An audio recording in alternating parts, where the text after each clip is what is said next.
Hey everybody, welcome to a very cool series that I apparently have dubbed start at 1-0. No, it's going to start 0-0. We're going to have Slayers MMA, the red Terran in the top right, going up against mTwDimaga, the blue Zerg in the bottom right, on ESL Tal'Darim Alter LE, which is interesting for one thing right off the bat, and that is this. This little area means Reapers are going to be really good in this map, and the fact that it's TVZ means that a Reaper expansion is not exactly unheard of.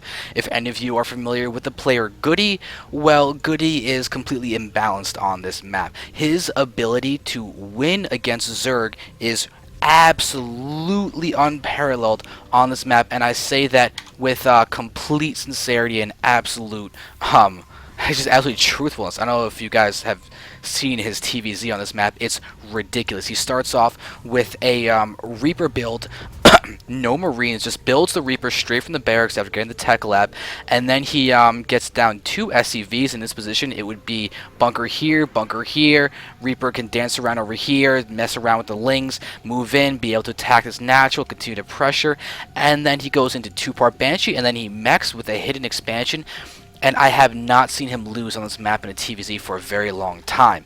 However, this is MMA. He's on a completely different server, but the thing is that this little area would make that build so much more powerful because you can dart in here, you can move into the natural, and you can move down to the main through this area here, just jump back and forth. There's a lot of room for Reaper management. However, there's no gas yet from MMA, and it's looking like he will not be getting a gas. It looks more like it will be seeing a 1 Rax gasless fast expand, and interestingly enough, he has not gone for he hasn't gone for anything else quite yet. No little scanner thing. I'm surprised he actually started building an SCV. Now it should be an orbital. He does.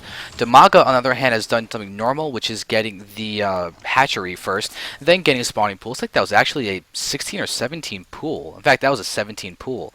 That is a very late pull. He must be feeling very safe, even without really scouting. He's just moving it forward now with this Overlord, and that is risky. He sees the expansion, though. He may just pull back after that, or really try and sit atop this little area. He just might, because if you can sit your Overlord perfectly on this area, or possibly even this one too, what it means is that the person in this spawning position can't actually see you until they get a flying unit, a scan, something along those lines that makes this position an incredibly important tool for scouting, as you can watch, see for any kind of surprise in terms of the composition for your army and all that.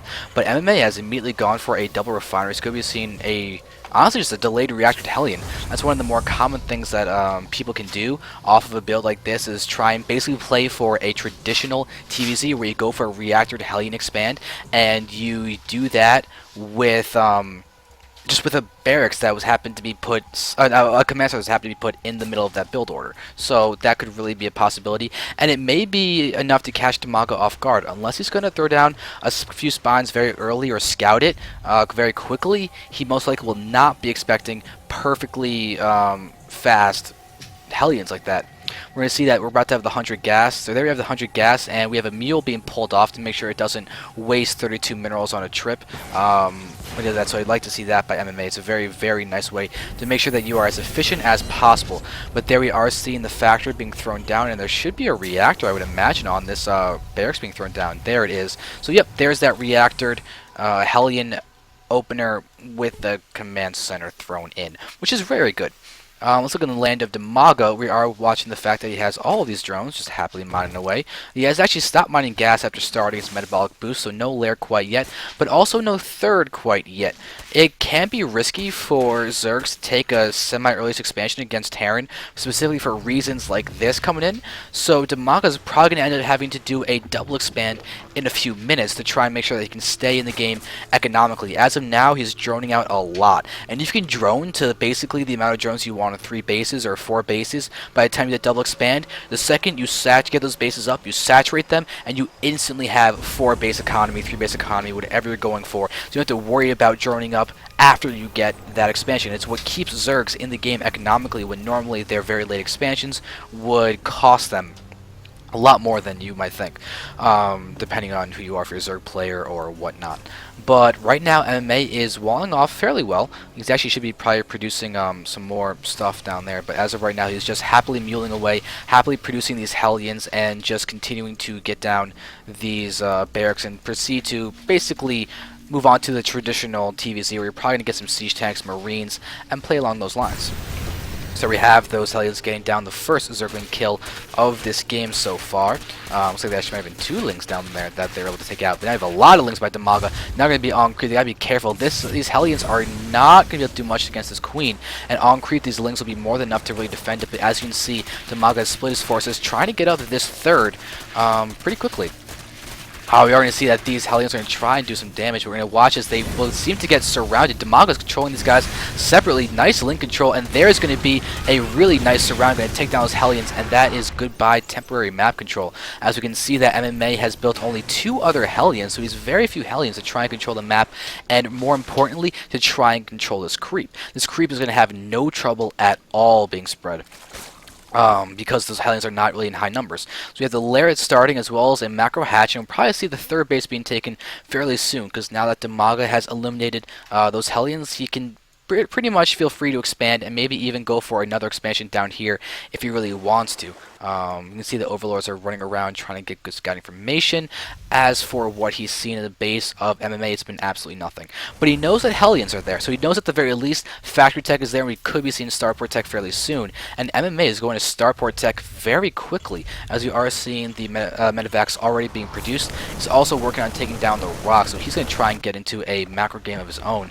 Dimaga did just complete these village chambers, so he's going to start getting his 1-1 upgrades, and the third did get thrown down. No fourth, but we are seeing a very interesting third base by MMA very quickly, and not over here. So this third base is going to try and be hidden, but this Ling may go ahead and take a few shots. This actually may die from the... Nope, it does manage to escape. The speedy little bugger that he is. It's also going to watch as these Marines are going to be moving down in a way to take him out. But the watchtower is being controlled by his Hellions, so we haven't seen any kind of Lings pushing forward to get that vision. If they have, they've been taken out. His Hellions do have a few kills each. We are have Banelings on the field. Do we have Spire Tech or anything along those lines from Dimaga? We are seeing the Spires here at the natural expansion. That's going to be able to be utilized to try and take these guys out. We have a scan, a few Marine stim. We're going to watch as those creep tumors are going to be taken out. We have a lot of Lings here. Ooh, that's a lot of Lings. I'm going to move in and get a very nice surround. There aren't that many units here. We are seeing that MMA is going off creep, but Dimaga has so many Lings. I don't think he's having any kind of trouble dealing with those guys, and he does not. MMA does manage to pick off a few of those units and actually managed to save that Hellion too. But as far as damage done, it's not that much. He killed a few Lings, and now we're going to watch him try and drop again, but Dimaga is here waiting with even more Lings. The Spire is close to being done, and that did get scouted though, so it's pretty standard timing for this. But as we can see, we have a PF being morphed here in the top middle, and as far as turrets and eBays go, I don't see a single eBay. There's the eBay getting that +1 melee missile attack, not missile attack, what am I talking about? Just the ground attack for MMA's bio. That's going to go down that. We're going to watch as this is going to also try to be dropped, but did MMA hit drop already? He did, and he's going to actually lose a Marine. He loses 1 Hellion. He's continuing to drop, even though he's in the midst of lots of units, and now he's going to continue going again. I mean, he does have that backing of that cliff, but it's not a position you can stay in, because any Baneling moves in and he's going to lose those Marines. The PF turret in place.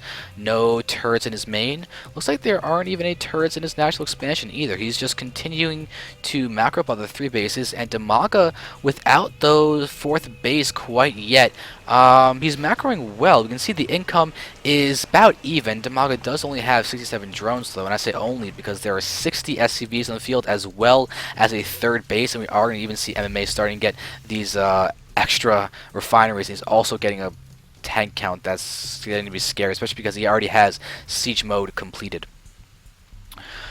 But we do have a lot of Lings and Banelings spread out very, very nicely by Dimaga. He's even getting 40 more Lings, and as far as upgrades go, he's got that 1-1, which is equivalent to the +1 attack that MMA already has. MMA is also working on getting that +1 armor, but now we're going to start seeing the swarminess of Dimaga. He's also got his mutas finally on the field, but he only has 7. That's not very many, but 23 banelings. That's where he wants his gas to go.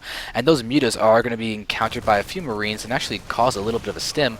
Not too much to actually deaden the energy, but oh god, there we have so many lings. They're going to move in and full surround immediately. Those siege tanks just evaporated. Now we see banelings exploding and Dimaga just wrecked. There is almost nothing left from MMA in terms of this army, and those mutas are just enough to take down that medevac very nicely. Now we're going to watch as these lings are going to try and press the attack, and we have once again those replay changes going to try and advertise a little bit, but that's just kind of fun to see. And those Banes are just going in, and they're going to, oh, if they explode, and look at the death there. This GG by MMA. Game 1 goes to Dimaga in very nice fashion. So Dimaga takes out MMA in this first game, but leads to best of 5, so we've got game number 2 happening in a second.